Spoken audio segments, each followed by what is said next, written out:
आज बहुत खुशी हो रही है कि आर्ट्स काउंसिल में ये फेस्टिवल चल रहा है। इस उदासी के आलम में जो है ना, एक ज़िंदगी की एक नई किरण जो है ना फूट रही है और दिल बहुत बागोबार है। इतने सारे आर्टिस्ट आए हुए हैं माशाल्लाह।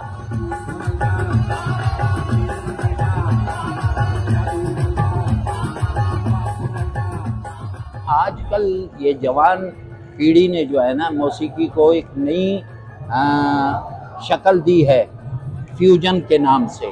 जो फोक को और फ्यूजन को मिलाया गया है, ये बहुत कमाल हुआ है। और हमारे पाकिस्तान में शुक्र अल्हम्दुलिल्लाह तमाम आर्टिस्ट कमाल का काम कर रहे हैं।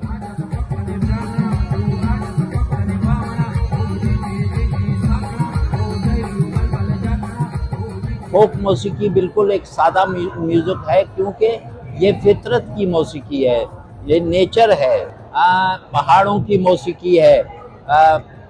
यानी जब हम उसको पेश करते हैं तो वो जहन में होता है कि भाई वो हमारे इलाके, वो हमारे चरवाए लोग, वो हमारे खाना बदोश लोग, वो सारे हमारे जहन में होते हैं।